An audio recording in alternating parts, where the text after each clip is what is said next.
नवनियुक्त महाराष्ट्र के महसूल मंत्री चंद्रशेखर बावनकुळे ने मंत्रालय का कार्यभार संभालने के बाद अपनी पहली प्रतिक्रिया दी। उन्होंने कहा कि मुझे मुख्यमंत्री ने महसूल विभाग की जिम्मेदारी दी है। शेतकरी, शेत मजदूर और समाज के अंतिम व्यक्ति से जुड़े इस विभाग में कई कानूनों में सुधार की आवश्यकता है।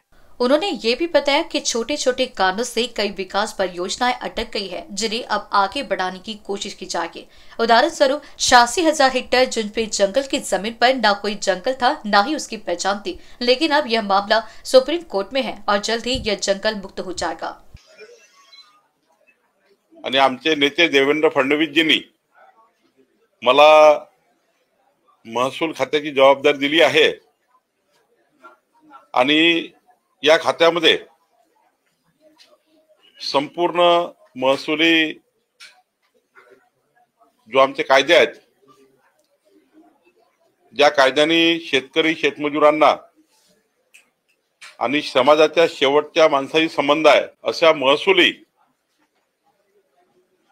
कायद्यामध्ये काही सुधारणा आवश्यक आहे। या खात्यामध्ये मोठ्या प्रमाणावर जर चांगल्या सुधारणा आणल्या तर या महाराष्ट्राला आपल्याला विकासाकरता पुढे नेता येईल। छोट्या छोट्या कारणामुळे अनेक विकास प्रकल्प थांबले आहेत, त्याला सुद्धा आम्ही पुढे नेणार आहोत। 86,000 झोडपी जंगलाच्या जमिनी ज्या दाखवल्या आहेत, झुळप नाही, जंगल नाही, पण जमिनीवर नोंदी आल्या आहेत। या 86,000 हेक्टर जमिनी ज्या प्रामुख्याने विदर्भातल्या आहेत, याबद्दलची सुप्रीम कोर्ट मध्ये केस सुरू आहे। महाराष्ट्र सरकार म्हणून त्या ठिकाणी ज्या ज्या बाबी आम्ही करायच्या त्या पूर्ण करून लवकरच 86,000 हेक्टर जमिनी या ठिकाणी झुडपी जंगलातून कमी होतील असाही प्रयत्न आमचा राहणार आहे। आणि एक तलाठ्यापासून तर जिल्हाधिकाऱ्यापासून शासनापर्यंत ज्या ज्या बाबी सरकार म्हणून अपेक्षित आहेत त्या आम्ही पूर्ण करणार आहोत। चंद्रशेखर बावनकुळे ने गढ़चिरौली में विदर्भ के झुंझपे जंगलों को लेकर कहा कि इन जमीनों के कारण कई विकास परियोजनाएं रुक गई है। उन्होंने भरोसा दिलाया कि महाराष्ट्र सरकार सुप्रीम कोर्ट में अपनी ओर से पक्ष रखेगी। इसके अलावा वे रेती माफिया पर भी कड़ी कार्रवाई करने के लिए प्रयत्नशील रहेंगे।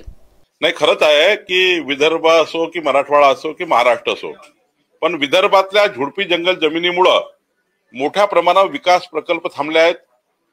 साधं स्मशानभूमी सुद्धा बांधता येत नाही गावात। सर्व जमिनी झोडपी जंगलामध्ये नोंदी आल्यामुळे मोठ्या प्रमाणावर विकासाच्या कामाला थोडे थांबलेले आहेत।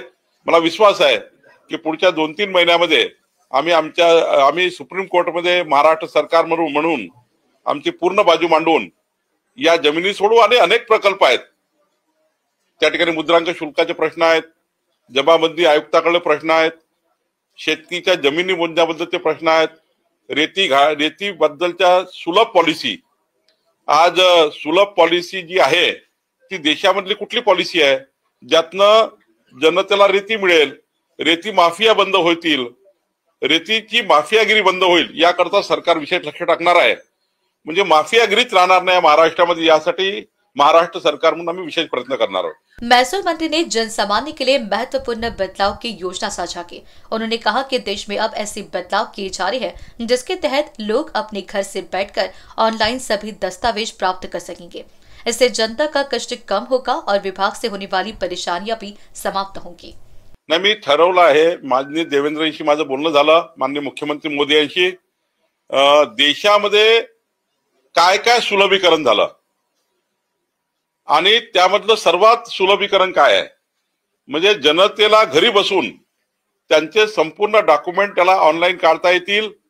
तहसील कार्यालयातल्या, तलाठी कार्यालयातल्या फेरफाट्या ह्या जनतेला होणार नाही आणि लवकरच एक आमूलाग्र बदल आणि जो देशामधल्या इतर राज्यांनी काय काय कुठे कुठे पूर्व उदाहरण आहेत हे मी त्या ठिकाणी प्रामुख्याने बघणार आहे आणि मोठ्या प्रमाणावर रिलीफ या महाराष्ट्राच्या जनतेला मिळेल।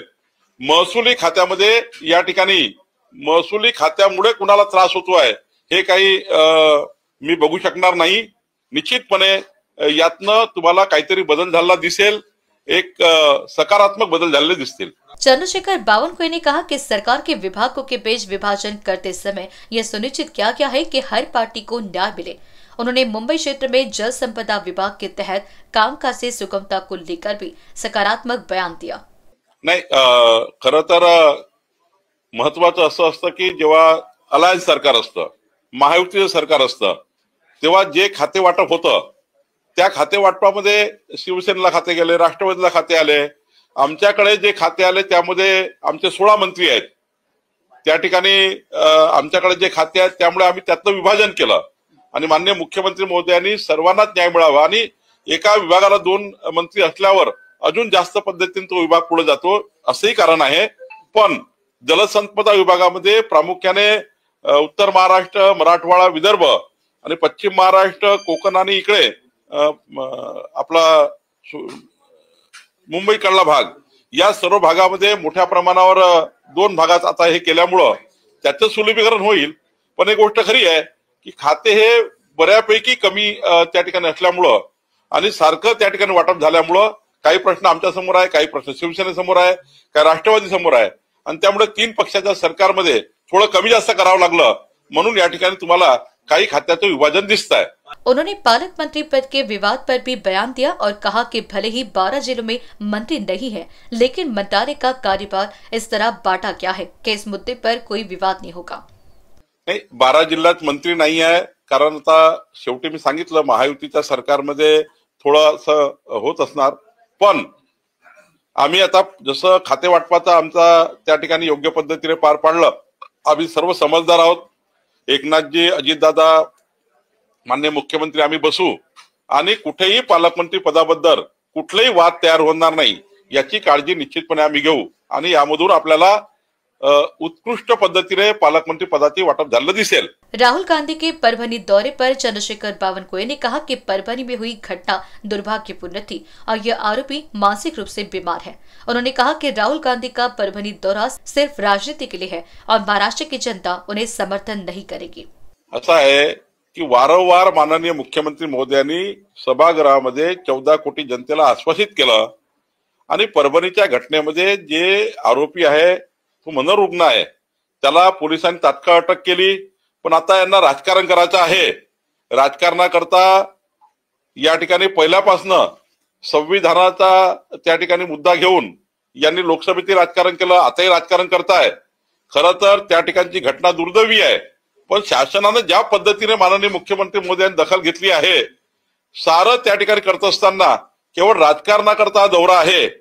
खरं तर महामानव डॉक्टर बाबासाहेब आंबेडकरजी यांच्या बद्दल आणि संविधानाबद्दलचा खरा राग तर या ठिकाणी म्हणजे महामानव डॉक्टर बाबासाहेब आंबेडकरजींना हरवण्याचं पाप काँग्रेस पार्टीने केलं। ते त्या ठिकाणी राजकारणातून त्यांचं आयुष्य राहू नये याचे षडयंत्र काँग्रेस पार्टीने केलं।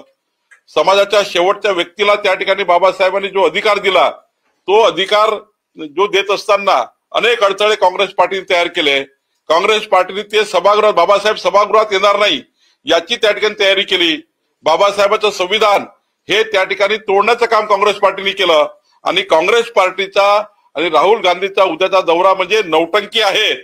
खरं तर अशा नौटंक्या करू नये, समाजाला न्याय देण्याकरता जास्तीत जास्त विधायक काय कार्य केलं पाहिजे आणि अशा पद्धतीचे त्या ठिकाणी दौरे करून, अशा पद्धतीचे त्या ठिकाणी नौटंक्या करून काही महाराष्ट्राचं त्या ठिकाणी समाज हा त्यांना साथ देणार नाही।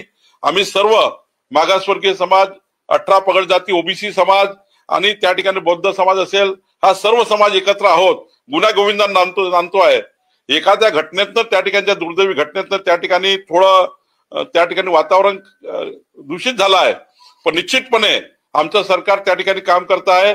आता हे नौटंकी करताय, काल परवा ईव्हीएम पण ती नौटंकी केली, आता बाबासाहेबांचं संविधान त्या ठिकाणी त्या घटनेवरनं ते राजकारण करतायत। मला वाटतं या राजकारणाला कोणी बळी पडणार नाही। चंद्रशेखर बावनकुळे ने शरद पवार के हालिया स्वास्थ्य मुद्दे पर टिप्पणी करते हुए कहा कि पवार साहब का स्वास्थ्य उनके परिवार का विषय है और इस पर कोई टिप्पणी करना उचित नहीं है। असं आहे, भुजबळ साहेबांची महायुती म्हणून आमच्या नजरेत मोठं स्थान आहे। मी परवाही भुजबळ साहेबांची बोललो। खरं तर महायुतीमध्ये अत्यंत महत्वाचे नेते भुजबळ साहेब आहेत आणि भुजबळ साहेबांच्या राजकीय आयुष्याबद्दलचा योग्य निर्णय त्यांचा पक्ष घेईल। मला वाटतं अजितदादा याची त्या ठिकाणी बसतील भुजबळ साहेबांसोबत, अजितदादा असतील, प्रफुल्ल पटेल जी असतील, तटकरे जी असतील, कारण शेवटी त्या पक्षाचे ते नेते आहेत. त्यामुळे राष्ट्रवादी काँग्रेसचे नेते म्हणून शेवटी भुजबळ साहेबाबद्दलचा योग्य निर्णय त्यांचा पक्ष करेल असं मला वाटतं. कारण शेवटी आम्ही महायुतीमध्ये असल्यामुळं ते महायुतीचे नेते आहेत भुजबळ साहेब, पण शेवटी त्यांच्या पक्षाने हा निर्णय करायचा असतो. मला वाटतं अजितदादा योग्य निर्णय करतील. भुजबल के राजनीतिक भविष्य पर बोलते हुए बावनकुळे ने कहा कि महायुति में भुजबल का महत्वपूर्ण स्थान है और राष्ट्रवादी कांग्रेस पार्टी उनके बारे में उचित निर्णय लेगी। कैमरा पर्सन सुभाष बुटलिक के साथ अभिषेक पानसी की रिपोर्ट।